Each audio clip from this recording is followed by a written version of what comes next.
कि मैं जीवित रहूं या नहीं रहूं, मेरी लंबी उम्र रही है और मैं इस पर मुझे अगर गौरव किसी चीज पर है तो इस पे है कि सारा जीवन मेरा सेवा में गया, केवल इसके गौरव है और किसी चीज पे नहीं। और जब तक मुझमें सांस है तब तक सेवा ही नहीं जाएगी, और जब मेरी जान जाएगी तो मैं कह सकती हूँ कि एक एक खून का खतरा जितना मेरा है, वो एक एक खून एक भारत को जीवित करेगा।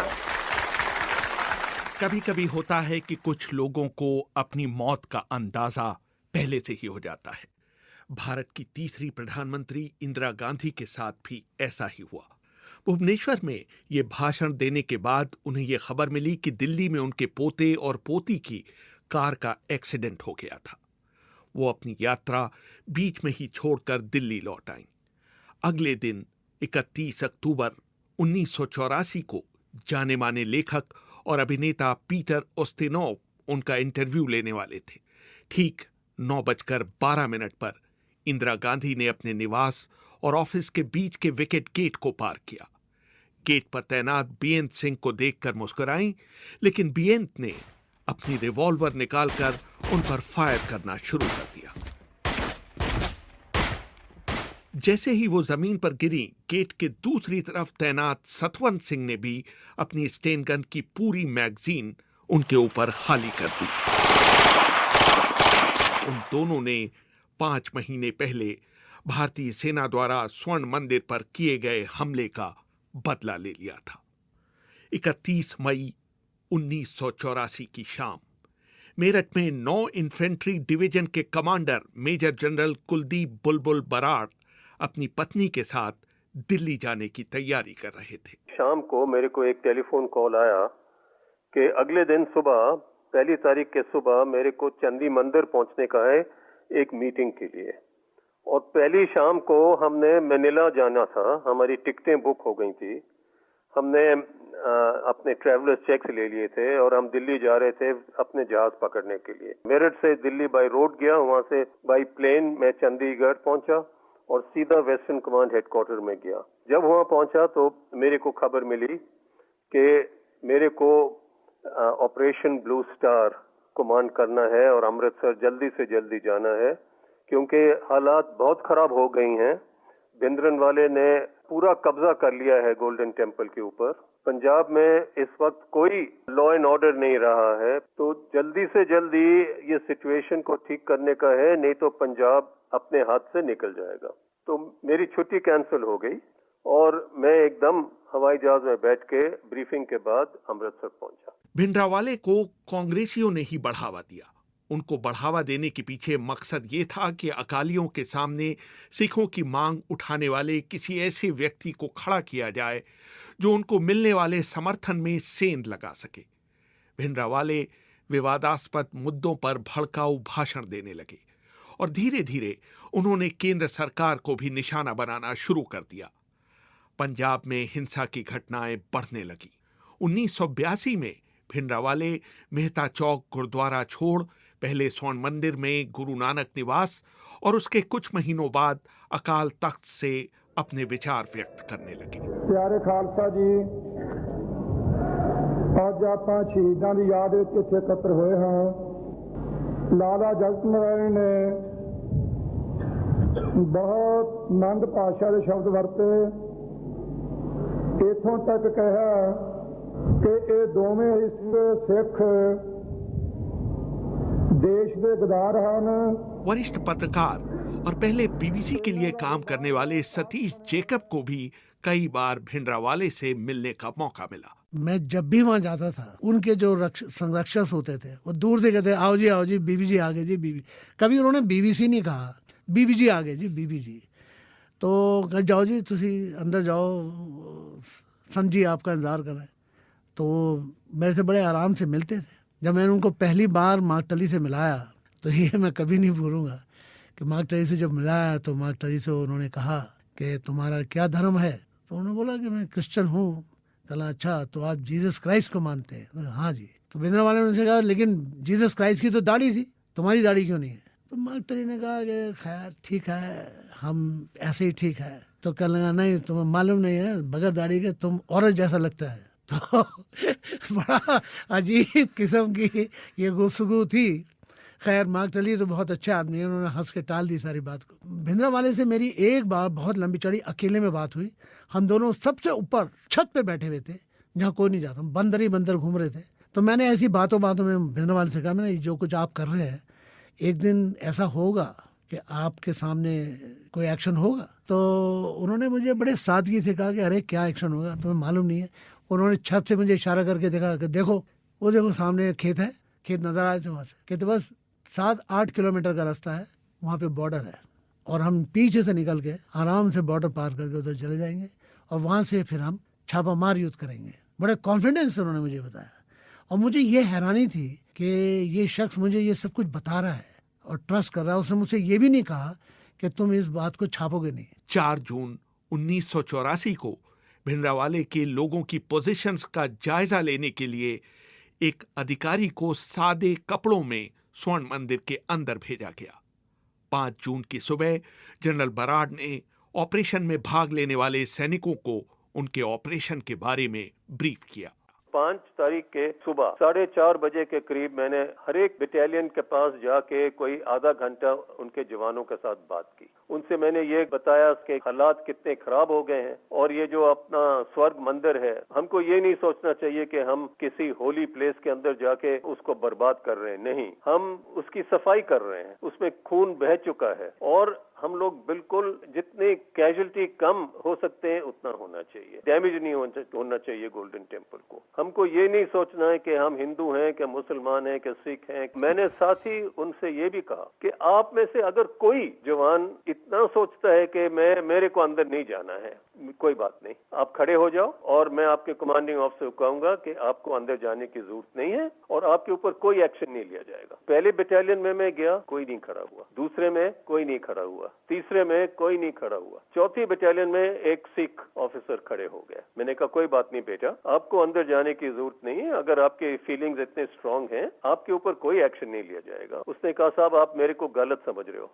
मैं हूँ 2nd लेफ्टिनेंट रायना, अंदर जाना चाहता हूँ और मैं सबसे आगे अंदर मेरे को आप भेजिए ताकि मैं अकाल तख्त में सबसे पहले पहुंच के भिंडरावाले को पकड़ लूं। मैंने कहा बहुत शाबाश, आप तो बहुत ही बहादुर जवान हो। और मैंने उनके कमांडिंग ऑफिसर से कहा कि इनकी प्लाटून सबसे आगे सबसे पहले स्वर्ग मंदिर में जाएगी और उसकी प्लाटून सबसे पहले अंदर गई। इतनी मशीन गन फायर लगे उसके ऊपर कि उसकी दोनों टांगे टूट गई, खून बह रहा था। उनका कमांडिंग ऑफिसर कह रहा था मैं इसको रोकने की कोशिश कर रहा हूँ, ये रुक नहीं रहे हैं, वो क्रॉलिंग करते जा रहे हैं अकाल तख्त की तरफ। मैंने कहा नहीं, एम्बुलेंस यहाँ खड़ा है, उसको जबरदस्ती अभी आप उठा के वापस ले आइए बाहर। उसके पैर एम्प्यूटेट हो गए, तो उसकी बहादुरी के लिए मैंने उसको अशोक चक्र दिलवाया। 10 बजे के आसपास सामने से हमला बोला गया। काली वर्दी पहने पहली बटालियन और पैराशूट रेजिमेंट के कमांडोज को निर्देश दिया गया कि वो परिक्रमा की तरफ बढ़ें, दाहिने मुड़ें और जितनी जल्दी संभव हो सरोवर के छोर तक पहुंचकर अकाल तख्त की ओर कदम बढ़ाएं। लेकिन जैसे ही कमांडोज आगे बढ़े, उन पर दोनों तरफ से ऑटोमेटिक हथियारों से जबरदस्त गोलीबारी की गई।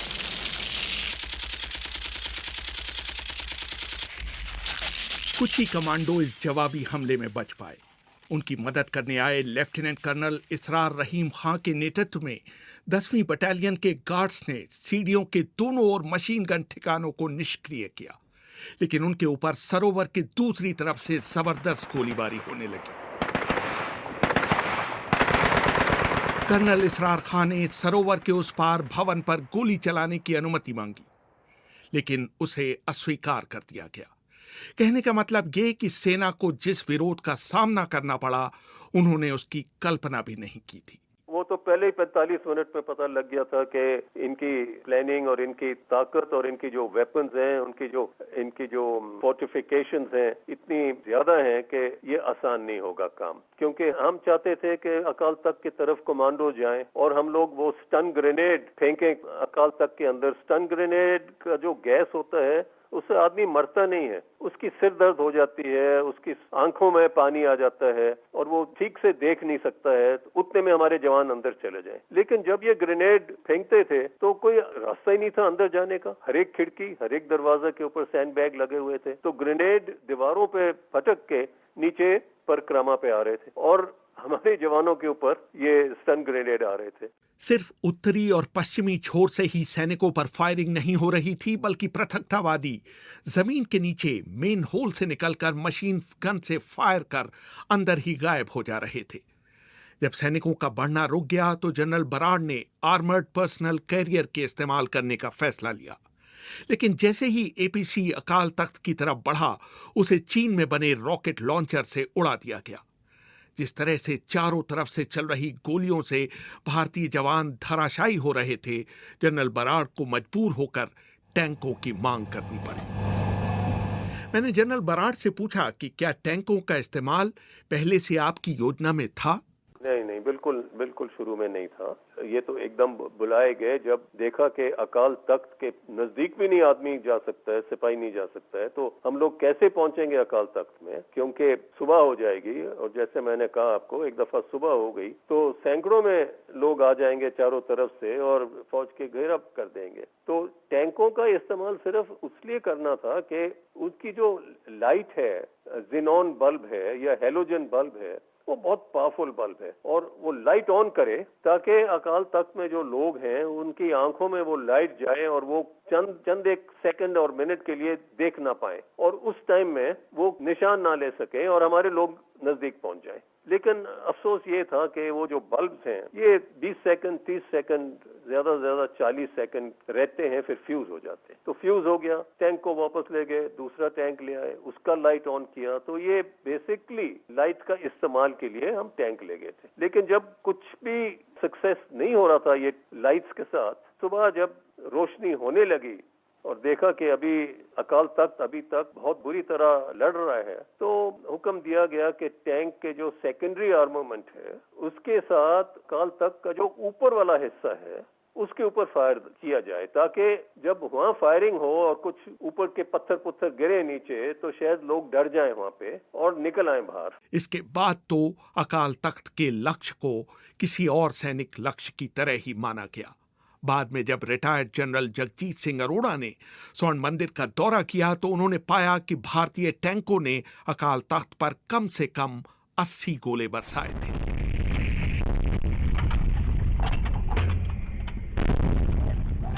मैंने जनरल बराड़ से पूछा कि आपको कब अंदाजा हुआ कि जरनैल सिंह भिंडरावाले और शहबेग सिंह मारे गए?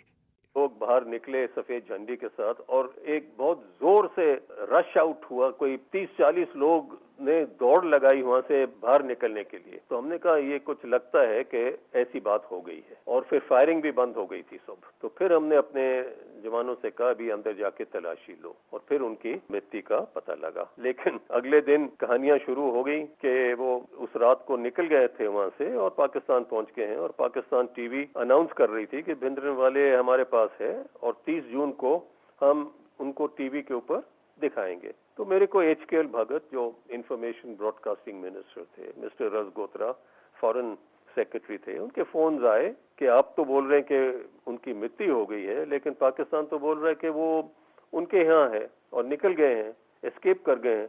मैंने कहा देखिए जी, उनकी आइडेंटिफिकेशन हो गई है, उनकी बॉडी उनकी फैमिली को दे दी गई है, उनके जो फॉलोअर्स हैं उन्होंने आके उसके पैर छुए हैं। इस पूरे ऑपरेशन में भारतीय सेना के 83 सैनिक मारे गए और 248 अन्य सैनिक घायल हुए। इसके अलावा 492 असैनिकों की मौत की पुष्टि हुई और 1592 लोगों को हिरासत में लिया गया। इस घटना से भारत क्या पूरे विश्व में सिख समुदाय की भावनाएं आहत हुईं। ये भारतीय सेना की सैनिक जीत जरूर थी, लेकिन इसे एक बहुत बड़ी राजनीतिक हार माना गया।